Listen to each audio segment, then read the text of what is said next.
గుంటూరు జిల్లా పొన్నూరు మండలం మామిళ్లపల్లి గ్రామంలో పలు అభివృద్ధి కార్యక్రమాలకు శంకుస్థాపన చేసి అనంతరం కట్టెంపుడి అడ్డ రోడ్డు వద్ద ఏర్పాటు చేసిన సభలో పాల్గొని మాట్లాడారు. ముఖ్యమంత్రి చంద్రబాబు నాయుడు రాష్ట్ర ప్రయోజనాలే లక్ష్యంగా పనిచేస్తున్నామని పేర్కొన్నారు. గ్రామాల అభివృద్ధికి మొదట ప్రాధాన్యత ఇస్తున్నామని తెలిపారు. గత ప్రభుత్వంలో రాష్ట్ర అభివృద్ధి కుంటుపడిందని ఈ సందర్భంగా మాజీ సీఎం జగన్మోహన్ రెడ్డిని ఉద్దేశించి మాట్లాడారు. వైసీపీ నేతలు శవ రాజకీయాలు చేస్తూ పాపం గడుపుతున్నారని ఎద్దేవా చేశారు. ప్రతి ఒక్కరూ సమన్వయంతో రాష్ట్ర అభివృద్ధికి కృషి చేయాలని ఆయన పిలుపునిచ్చారు. గుంటూరు పార్లమెంట్ను అన్ని విధాల అభివృద్ధి చేసేందుకు తన వంతు కృషి చేస్తామని ఆయన హామీ ఇచ్చారు. సభలో ఎమ్మెల్యే దూలిపల్ల నరేంద్ర కుమార్ మాట్లాడుతూ పొన్నూరు నియోజకవర్గాన్ని గత ప్రభుత్వం నిర్లక్ష్యం చేసిందని, కేవలం దోపిడీ దౌర్జన్యాలకు పాల్పడడంతో ప్రజలు తగిన బుద్ధి చెప్పారని ఆయన తెలిపారు. మంత్రి పెమ్మసాని సహాయ సహకారాలతో నియోజకవర్గ అభివృద్ధి చేసేందుకు కృషి చేస్తామని ఆయన ఈ సందర్భంగా మాట్లాడారు. సభలో జనసేన పార్టీ నియోజకవర్గ సమన్వయకర్త వడ్రాన మార్కండేయులు, వివిధ శాఖల అధికారులతో పాటు కూటమి శ్రేణులు పెద్ద సంఖ్యలో పాల్గొన్నారు. మంత్రిగా మనం హర్షించాల్సినటువంటి విషయం. అదేవిధంగా ఎందుకంటే ఎన్నికల ముందు పెమ్మసాని చంద్రశేఖర్ గారు ఆ రోజు తెలుగుదేశం పార్టీ అభ్యర్థి అనుకున్న రోజుల్లో తొలిసారి మన నియోజకవర్గం పెట్టిన తొలి అడుగు ఏదైతే ఉందో ఆ తొలి అడుగు నుంచి అప్రహితంగా ఆయన ఎన్నో అడుగులు వేసి ఇవాళ దేశ స్థాయిలో ఆయన కేంద్ర మంత్రి కావటం మనందరికీ సంతోషం, మనందరికీ కూడా గర్వకారణం. మన ఎంపీ కేంద్ర మంత్రి అయ్యాడంటే మనమైనట్టే లెక్క. ఆయన కేంద్ర మంత్రి అయితే మనం కూడా కేంద్ర మంత్రుల కిందే లెక్క, అంతే కదా. కాబట్టి మనందరం కూడా చాలా సంతోషం. అదేవిధంగా మనం అధికారంలో 2014-19లో అధికారంలో ఉన్నాం. మన నియోజకవర్గంలో ఎన్నో అభివృద్ధి కార్యక్రమాలు చేశాం. 19-24లో స్థానికంగానే ఓడిపోయాం, రాష్ట్రంలో కూడా అధికారాన్ని పక్కన పెట్టి దోపిడీని ఈ నియోజకవర్గంలో నిలువు దోపిడీ చేశారు. మళ్ళీ ఇవాళ ఈ నియోజకవర్గంలో ఉన్న ప్రజల ఆశీస్సులు, రాష్ట్ర ప్రజల యొక్క ఆశీస్సులతో తెలుగుదేశం పార్టీ, జనసేన, బీజేపీ కూటమి ఒక ప్రజా విజయాన్ని ఈ రాష్ట్రంలో సాధించడం జరిగింది. అది ప్రజలందరూ కూడా కోరుకుంది ఒకటే, మార్పు. ఆ మార్పు దేనికోసం అంటే గ్రామాల అభివృద్ధి కోసం. అలాగే ఇవాళ మన పెమ్మసాని చంద్రశేఖర్ గారు కేంద్ర మంత్రి అయిన తర్వాత కూడా తొలి శంకుస్థాపన ద్వారా తొలి అడుగు మన నియోజకవర్గంలోనే పడింది. సో ఏ క్రెడిట్ అయినా ఆయనకు వచ్చేదంతా మనకే వచ్చింది ఫస్ట్, తర్వాత మిగతా వాళ్ళకి. అలాగే మేము కూడా కోరేది ఏంటంటే వారు కేంద్ర మంత్రిగా ఎదిగారు, వారి సహకారం ఈ నియోజకవర్గ అభివృద్ధిలో ఉండాలి. ఈ నియోజకవర్గ ప్రజల సంక్షేమాన్ని అమలు చేసే దానిలో వారి పూర్తి సహాయ సహకారాలు అందించాలని చెప్పి నియోజకవర్గ ప్రజల తరఫున వారికి మనస్ఫూర్తిగా విజ్ఞప్తి చేస్తా ఉన్నాం. కట్టెంపూడి వచ్చే రోడ్డు గతంలో మనం అధికారంలో ఉన్నప్పుడే వేసాం. నేను ఈ మధ్యన మామిడిపల్లి గ్రామంలో ఒక ఆయన ఒక ఇది కట్టుకున్నాడు ఆ రోడ్లో. ఆ రోజు వెళ్ళి నేను ఆ రోడ్డును వద్దామని ఒక ఆలోచన చేద్దామని ప్రయత్నం చేసి రోడ్డుని వెళ్తామంటే, ఈ రోడ్డుని వెళ్ళడానికి కుదరదు, మీరు వెళ్తే మీ పళ్ళు కూడా మధ్యలో ఆగిపోతాయి, కాబట్టి మళ్ళీ వెనక్కి తిరిగి వెళ్ళండి అని చెప్పారు మాకు. మరి ఇవాళ 5,19,00,000 రూపాయలతో ప్రధానమంత్రి గ్రామీణ సడక్ యోజన కింద మామిళ్లపల్లిలో మొదలైన రోడ్డు మరి తాళ్లపాలెం కట్టెంపూడి వరకే ఆకుండా తిరిగి మన జీబీసీ రోడ్డు వరకు, ఎందుకంటే మేము ఎన్నోసార్లు ఎన్ని సంవత్సరాలు మేము భరించాలని చెప్పి కూడా ఈ గ్రామంలో మమ్మల్ని అడగడం జరిగింది. ఇవాళ కూటమి ప్రభుత్వం వచ్చిన తర్వాత మరి మొదటి శంకుస్థాపన మన ఎంపీ గారి చేతుల మీద చేయించి చక్కగా ఇక్కడ ఈ రోడ్డు కూడా ఒక ప్రాధాన్యత ఉంది. ఎడ్లపాటి వెంకట్రావు గారికి చాలా ఇష్టమైన రోడ్డు ఇది. ఎందుకంటే గాంధీ గారు తాళపాలెం నిడుబ్రోలు స్టేషన్లో దిగి తాళపాలెం గ్రామం వచ్చారు. ఎడ్లపాటి వెంకట్రావు గారు జడ్పీ చైర్మన్ గా ఉన్న కాలంలో దీనికి గాంధీ మార్గ్ అని చెప్పి ఒకటి ఏర్పాటు చేసి ఆ రోజు ఈ రోడ్డు ఏర్పాటులో ఆయన కూడా కీలక పాత్ర వహించారు. ఎడ్లపాటి వెంకట్రావు గారు ఇక్కడ మన మధ్య లేకపోయినా మనకి ఎంతో సుపరిచితులు. ఈ ఆర్చ్ ఆ రోజు ఇష్టమైందే, ఆర్చ్ అనేది గాంధీ మార్గం అంటే తాళపాలెం వెళ్తే రోడ్డు కాబట్టి, గాంధీ గారు వెళ్ళిన ఊరు కాబట్టి దాని ప్రాధాన్యత ఉండే విధంగా జిల్లా పరిషత్లో గాంధీ మార్గ్ అని చెప్పి దీనికి నామకరణం చేసిన పరిస్థితి. రెండో వైపు చూస్తే ఇందాక నేను మామిడిపల్లిలో చెప్పాను, మరి మన మీద పోటీ చేసిన అభ్యర్థి యొక్క ఊరు మామిడిపల్లి. మనకి ఆ గ్రామంలో మెజారిటీ లేకపోయినా రాకపోయినా మేము కోరుకుంటుంది ఈ నియోజకవర్గంలో అభివృద్ధి మాత్రమే అని చెప్పి తెలియజేస్తా ఉన్నాం. ప్రజల అవసరాలు, ప్రజల యొక్క ఆలోచనలు, ప్రజల యొక్క ఆకాంక్షలే ఈ నియోజకవర్గంలో మాకు ముఖ్యం. కానీ ఇవాళ మాకు ఆశ్చర్యం కలిగించేది ఏంటంటే, నిన్న మనం చూస్తే మనం 5 సంవత్సరాల అధికారాన్ని అడ్డం పెట్టుకొని గ్రామాల్లో ప్రజల మీద అడ్డగోలుగా దౌర్జన్యం చేసిన నాయకులు, చిన్న సంఘటనలు జరిగితే వాటిని దృష్టిలో పెట్టుకొని జగన్మోహన్ రెడ్డి గారు ఇవాళ ఏదో జరిగిపోయిందని చెప్పి, మరి నేను శాంతి భద్రతలు లేవంటారు. అధికారం వచ్చింది, ఇంకా మన మంత్రులు, ముఖ్యమంత్రులు, కేంద్ర మంత్రులు కుర్చీల్లోనే సర్దుకోలా, సరిగ్గా కూర్చోలా, ఏదో జరిగిపోతుందని చెప్పి ఒక కథ కల్పించాలనే ఉద్దేశంతో, రెచ్చగొట్టాలనే ఉద్దేశంతో బయలుదేరడానికి. కానీ నేను కోరేది ఒకటే, విఘ్నత కలిగిన ప్రజలే తీర్పుని ఆయన గుర్తించాల్సిన అవసరం ఉంది. ఎందుకంటే ఈ రాష్ట్రంలో ఉన్న ప్రజలు 5 సంవత్సరాలు మీ పాదాల కింద నలిగిపోయి పోలీసుల యొక్క అడ్డం పెట్టుకొని మీరు చేసిన రాక్షస పాలన కింద ఎంతో మంది ప్రాణాలు కోల్పోయిన వాళ్ళు ఉన్నారు. ఆ హోదా కూడా ఇవ్వని పరిస్థితుల్లో రాష్ట్ర ప్రజలు ఉంటే దాన్ని స్వీకరించలేని పరిస్థితిలో ఉన్న వ్యక్తి ఎవరంటే జగన్మోహన్ రెడ్డి. కాబట్టి మేము కోరుకునేది ఒకటే, మేము ప్రజల గురించి ఆలోచిస్తా ఉన్నాం. ఎన్నికల సందర్భంగా ఇచ్చిన హామీని అమలు చేసే దానిలో భాగంగా పెన్షన్ రెట్టింపులు చేస్తే, ఎన్నికల ముందు మనం చూసాం మండు టెండలో ముసలాళ్ళు వెళ్ళి బ్యాంకుల దగ్గర పడిగాపులు కాశారు. ఆ రోజున్న చీఫ్ సెక్రటరీ ఎవరు? వాళ్ళకు సంబంధించిన వ్యక్తే. అలాగే సెర్పుకున్న అధికారి ఎవరు? వాళ్ళకు సంబంధించినటువంటి ఎన్డీఏ కుటుంబ సభ్యులందరికీ కూడా మనస్ఫూర్తి ధన్యవాదాలు, కృతజ్ఞతలు. మీ అందరినీ చూస్తా ఉంటే మళ్ళీ ఎలక్షన్ క్యాంపెయిన్కి వచ్చినట్టుంది. పరిస్థితిలో ఉన్న వ్యక్తి ఎవరంటే జగన్మోహన్ రెడ్డి. కాబట్టి మేము కోరుకునేది ఒకటే, మేము ప్రజల గురించి ఆలోచిస్తా ఉన్నాం. ఎన్నికల సందర్భంగా ఇచ్చిన హామీని అమలు చేసే దానిలో భాగంగా పెన్షన్ రెట్టింపులు చేస్తే, ఎన్నికల ముందు మనం చూసాం మండు టెండలో ముసలాళ్ళు వెళ్ళి బ్యాంకుల దగ్గర పడిగాపులు కాశారు. ఆ రోజున్న చీఫ్ సెక్రటరీ ఎవరు? వాళ్ళకు సంబంధించిన వ్యక్తే. అలాగే సెర్పుకున్న అధికారి ఎవరు? వాళ్ళకు సంబంధించినటువంటి ఎన్డీఏ కుటుంబ సభ్యులందరికీ కూడా మనస్ఫూర్తి ధన్యవాదాలు, కృతజ్ఞతలు. మీ అందరినీ చూస్తా ఉంటే మళ్ళీ ఎలక్షన్ క్యాంపెయిన్కి వచ్చినట్టుంది.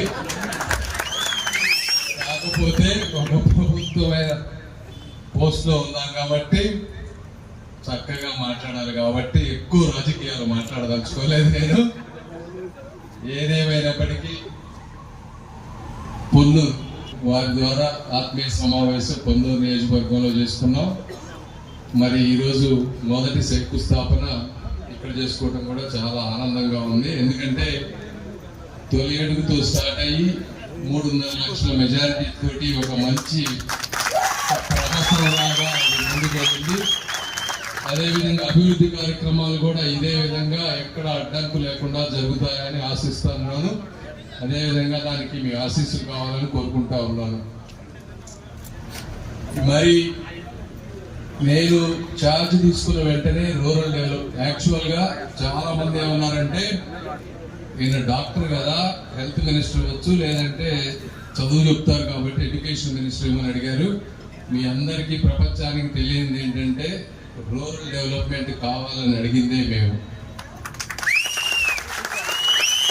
ఎందుకు అడిగామంటే ఇదంతా గ్రామీణ ప్రాంతం, రైతులు ఉన్నటువంటి ప్రాంతం. భారతదేశం కానీ ఇండియా కానీ 70% రోడ్లు కానీ డ్రైనేజీలు కానీ ఇళ్ల సమస్య. కాబట్టి నేను డాక్టర్గా చేసే మేలు కన్నా కూడా ప్రజలకు ఇది ఎక్కువ మేలు జరుగుతుంది సార్, మనం రూరల్ డెవలప్మెంట్ అడుగుతామని బాబు గారికి చెప్తే బాబు గారు కూడా కరెక్ట్ ఇదే విధానం రూరల్ డెవలప్మెంట్ అడుగుదామని చెప్పి తీసుకున్నటువంటి సహాయ మంత్రి పదవి ఇదని మీ అందరికీ ఒకసారి తెలియజేస్తున్నాను. ఇందులో రూరల్ డెవలప్మెంట్ లో కొన్ని రోడ్స్ వస్తాయి, ఎక్కువ బడ్జెట్ లేదు, కొంత బడ్జెట్ ఉంది. ఎక్కువ హౌసింగ్ స్కీమ్ ఉంది, లార్జ్ బడ్జెట్. తర్వాత గ్రామీణ ఉపాధి హామీ పథకం, మన్రేగా. ఆ పథకాన్ని ఎంత ఎక్కువ వాడుకుంటే మనం అంత మంచి పనులు చేయొచ్చు. 2014-19 మధ్య చంద్రబాబు నాయుడు గారు కానీ, అప్పుడు పంచాయతీరాజ్ మంత్రిగా ఉన్నటువంటి లోకేష్ గారు కానీ, రామాంజనేయులు గారు ఆ రోజు కలెక్టర్గా ఉన్నారు, వీళ్ళందరూ కూడా ఆలోచించి ఆ నిధులను ఏ విధంగా ఎన్నో డిపార్ట్మెంట్లని కన్వర్జెన్స్ చేసి, అంటే అన్నిటినీ ఒక దగ్గరే తీసుకొచ్చి వారం సమీక్షలు పెట్టి 25,000 కిలోమీటర్ల సిమెంట్ రోడ్లు వేశారు. ఎందుకంటే ఆ సిమెంట్ రోడ్లకి ఫండింగ్ అంటూ ఎక్కడా ఉండదు.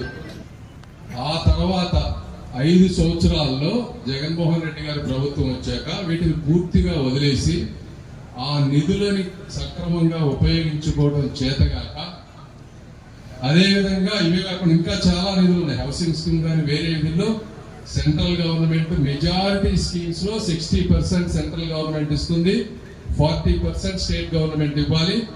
ఇందులో వాళ్ళు ఇచ్చే 60% 20-20-20 చొప్పున అంశాల వారీగా ఫస్ట్ 20% వర్క్ చూపించిన తర్వాత మిగిలిన 20% ఇస్తారు మనం డబ్బులు కంట్రిబ్యూట్ చేశాక.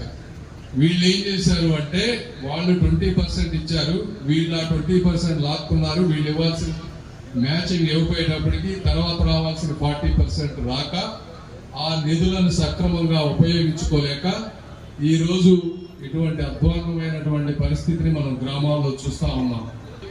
ఎన్డీఏ కూటమి ప్రభుత్వం వచ్చింది, పంచాయతీరాజ్ మంత్రిగా పవన్ కళ్యాణ్ గారు ఉన్నారు, ఆయన ఒక మంచి సెక్రటరీని ఎన్నుకున్నారు కృష్ణ చైతన్య గారని.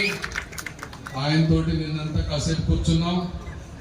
అదేవిధంగా ఇక్కడ బాలు నాయక్ గారు ఉన్నారు, వారు మొన్న 2 రోజులు ఢిల్లీ వచ్చారు, కూర్చున్నాం. మనం గ్రామాల్లో రోడ్లు ఎలా వేయాలి, మనకున్న పథకాలు ఏంటి, ఆ పథకాలకు ఇక్కడ ఏ విధంగా మ్యాచింగ్ అవుతుంది, మ్యాచింగ్ కాకపోతే ఎలా చేయాలి రాబోయే పథకాలు. అదేవిధంగా నరేంద్ర గారిని నేను ఫోన్ చేసి మనకు కొంత బ్యాలెన్స్ ఉంది పాత పథకాల్లో, మీరు అర్జెంటుగా ఇవి ఎందుకు మళ్ళీ ఇవన్నీ చెప్తా ఉన్నానంటే, మీరు ఎన్నుకునేటప్పుడు వ్యక్తులు బలమైన నాయకులు కావాలి, వాళ్ళకి సమాజం మీద ప్రేమ ఉండాలి, ఏదో ఒకటి చేయాలనేటువంటి తపన ఉండాలి. అలా ఉన్నప్పుడు ఒక్కొక్కసారి 2 రోజులు లేట్ అయితే కూర్చున్నాం. మనం గ్రామాల్లో రోడ్లు ఎలా వేయాలి, మనకున్న పథకాలు ఏంటి, ఆ పథకాలకు ఇక్కడ ఏ విధంగా మ్యాచింగ్ అవుతుంది, మ్యాచింగ్ కాకపోతే ఎలా చేయాలి రాబోయే పథకాలు. అదేవిధంగా నరేంద్ర గారిని నేను ఫోన్ చేసి మనకు కొంత బ్యాలెన్స్ ఉంది పాత పథకాల్లో, మీరు అర్జెంటుగా ఇవి ఎందుకు మళ్ళీ ఇవన్నీ చెప్తా ఉన్నానంటే, మీరు ఎన్నుకునేటప్పుడు వ్యక్తులు బలమైన నాయకులు కావాలి, వాళ్ళకి సమాజం మీద ప్రేమ ఉండాలి, ఏదో ఒకటి చేయాలనేటువంటి తపన ఉండాలి. అలా ఉన్నప్పుడు ఒక్కొక్కసారి 2 రోజులు లేట్ అయితే మీకు 10 కిలోమీటర్లు రూట్ పోయేటువంటి అవకాశం ఉంటుంది. ఆపర్చునిటీస్ ని ఫాస్ట్ గా తీసుకునేటువంటి వాళ్ళు ఉండాలి. అదేవిధంగా ఇప్పుడు కొత్తగా వచ్చేటువంటి రోడ్డుకు సంబంధించినటువంటి, అదేవిధంగా రేపు బాబు గారితో కానీ పవన్ కళ్యాణ్ గారితో కానీ కూర్చున్నాక డ్రైనేజెస్, 3వది హౌసెస్. ఎవరికన్నా ఇల్లు లేని వాళ్ళు ఉంటే మీరు నరేంద్ర గారిని అప్రోచ్ అవ్వండి, మీరు లిస్ట్ లో పేరు పెట్టుకోండి. ఇల్లు సాధ్యమైనంత వరకు ఎక్కువ తెచ్చుకునే విధంగా ప్లాన్ చేస్తా ఉన్నాం. అది నా చేతుల్లో ఉన్నటువంటి పని, అది ఒకటి చేసి పెడతామని మీ అందరికీ తెలియజేసుకుంటా ఉన్నాం. ఇవి కాకుండా ఇండస్ట్రీస్ ఇవన్నీ మాట్లాడాలంటే జగన్మోహన్ రెడ్డి గారి గురించి ఒకసారి మాట్లాడాలి. ఎందుకంటే హెడ్ వీళ్ళందరితో మాట్లాడి, మీరు పెద్ద బ్రాండ్స్ ఉన్న వాళ్ళు చిన్నదైనా పెట్టండి, ఒక్క 100 ఉద్యోగాలు ఇచ్చినా చాలు మాకు. గూగుల్ అనేది ఒక బ్రాండ్, మీరు వస్తే మాకు మిగిలిన కంపెనీలు వస్తాయి, దయచేసి రండి అని వాళ్ళతోటి హాఫ్ డే కూర్చొని మాట్లాడితే అందులో ఒక వ్యక్తి, సార్ మీకు అర్థం కావట్లేదు మీ ఆంధ్ర రాష్ట్ర పరిస్థితి ఎలా ఉందో, వీళ్ళందరూ మా అందరూ మాకు భయం ఉంది సార్, నేను మీ ఆంధ్ర రాష్ట్రానికి వచ్చి 5 సంవత్సరాలు అయింది సార్ అని చెప్పారు. చెప్పి ఇవన్నీ చాలా మందికి నేను చెప్తే ఏదో రాజకీయాలు మాట్లాడినట్టు అనిపిస్తుంది, కానీ నేను చెప్పిన దాంట్లో దైవ సాక్షిగా చెప్తున్నా ఒక్క ముక్క కూడా అబద్ధం లేదు. ఇది మన రాష్ట్ర పరిస్థితి. అందుకే నేను ప్రెస్ మీట్ లో చెప్పా, ఈయన క్యాత్ అంతా అక్కడ దాకా పాకింది, చాలా ఇబ్బందిగా ఉంది. బట్ ఏది ఏమైనప్పటికీ చంద్రబాబు నాయుడు గారిని చూస్తా ఉంటే ఒక్కొక్కసారి నాకు కూడా జాలి వేస్తా ఉంది. ఆయన పడేటువంటి కష్టం కానీ, నేను మొన్న 2 రోజులు వచ్చాను అక్కడికి, అసలు పొద్దున్న నుంచి రాత్రి 11 వరకు ఎక్కిన గడప దిగిన గడప వెళ్ళటం, కలవటం, వాళ్ళు చెప్పిందంతా వినటం, ఏమి కావాలని అడగటం. మీరు ఒక్క 5 సంవత్సరాలు, గత 5 సంవత్సరాలు చూడండి, జగన్మోహన్ రెడ్డి గారు వెళ్ళి కలిసి ఉంటారు అందరినీ. ఎప్పుడైనా సరే ఒక ఎంపీని కానీ ఎవరినైనా తీసుకెళ్లిన పాపాలుందా? ఎవరు వెళ్తారు? ఒంటరిగా వెళ్ళి మాట్లాడే వ్యక్తులు ఏముంటాయి? సీక్రెట్లు ఉన్నోళ్లే ఒంటరిగా మాట్లాడుకుంటారు, అంతే కదా. అంటే ఇందులో సొంత ప్రయోజనాలు ఉండవు కాబట్టి, కేవలం రాష్ట్ర ప్రయోజనాలు ఉంటాయి కాబట్టి అందరి దగ్గరికి వెళ్ళి మాకు ఎంత కావాలి, ఏమి కావాలి, మా సమస్యలు ఏంటి అన్ని చెప్తా ఉంటే మాకే చాలా బాధ వేసింది మన పరిస్థితి చూసి. మీ అందరూ నేను కోరుకునేది ఏంటంటే, మళ్ళీ జీవితంలో ఏదో ఒకటి కింద మీద పడి సంవత్సరమో 2 సంవత్సరాలు 3 సంవత్సరాలకో కష్టపడి మేము చేయగలిగిందంతా చేస్తాం. పొరపాటును కూడా మళ్ళీ ఎప్పుడు తప్పు జరగకుండా చూడాలి. ఈ జగన్మోహన్ రెడ్డి గారు లాంటి వ్యక్తులు రోడ్ల మీద తిరుగుతూ, ఆయన తిరిగితే అంత టీడీపీ పతనం మొదలవుతుందని అంబటి రాంబాబు గారు చెప్తా ఉన్నారు. సరే, అది కాలమే నిర్ణయిస్తుంది. బట్ ఏదేమైనప్పటికీ అతను తిరిగితే ఏ విధంగా మన రాష్ట్రం నష్టపోతుంది అనేది మీరందరూ తెలుసుకొని, దానికి ఎలాంటి మీ స్థాయిలో, మీ గ్రామ స్థాయిలో, మీ వార్డు స్థాయిలో మీరే ఏ విధంగా చేయాలో అవన్నీ చేస్తారని మనస్ఫూర్తిగా కోరుకుంటూ, మరొకసారి అవకాశం ఇచ్చిన మీ అందరికీ కూడా కృతజ్ఞతలు తెలుపుకుంటూ సెలవు తీసుకుంటున్నాను. థాంక్యూ.